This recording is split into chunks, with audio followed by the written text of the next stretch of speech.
And I guess my question though is, so once you do actually get started, once you get your M&M in place, so what are the things that you should keep in mind if you want to create something that's different and stands out from the sea of podcasters that are out there? Yeah.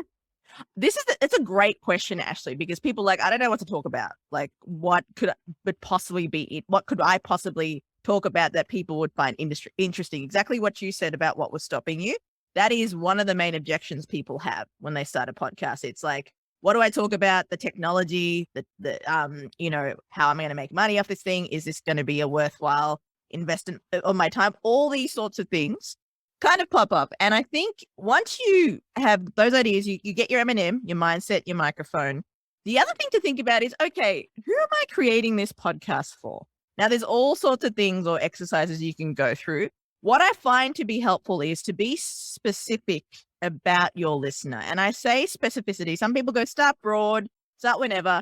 I say specific because I'm all about creating intention. If you're intentional about what you do, everything kind of aligns when you go along that path. So think about who you're speaking to.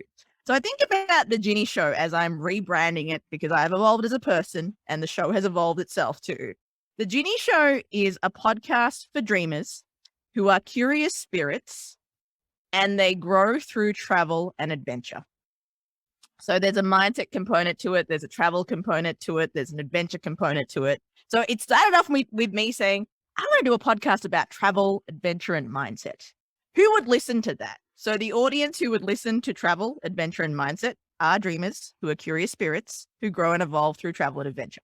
So really be specific about who your audience is. And people might be like, but Ginni, that sounds really, really broad. I'm like, well, not all dreamers want to travel and grow. Some dreamers just want to dream and perform on stage, right? So my audience is specific enough and broad enough for it to have potential to grow. So that's the other thing you want to think about, because when you're creating, you're going to be very, very intentional about who you're creating for. So, and then you're going to be very intentional about what you talk about. And actually, once you get into that mindset, again, bringing up that M word, the creation process becomes quite easy. And all those blocks that you put in between will be like, actually, a dreamer who is interested in travel would not want to know about spoons. I'm not going to talk about spoons today. So how do you find your guests for your show? Well, I typically like to follow people on social media and I'm like, this person's cool. They've got an interesting story. So typically I follow people on social media. It's people within my network, people who have been referred to me. That's typically how I find my guests.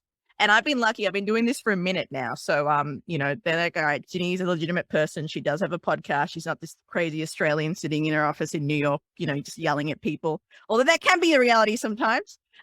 So, that helps when you have that credibility there. But I think when I was starting, finding guests was easier for me because, again, I had that radio background. But I remember starting out in radio, it was like literally, how do I find these guests that I want to record with? How do I find these people? And start with your inner circle, really. Like, start with your inner circle, get them on the show. I got my best friend at the time, or she's still my best friend, to do like a movie review. She's like, what? I'm a movie reviewer? I'm like, yes, you are today. You're going to review the movies. You're going to be my movie reviewer. So start with your inner circle and they'll share it and then eventually build it. They will come. Start with your inner circle, people that you know, and then ask them to suggest people. So that's how I started to find guests.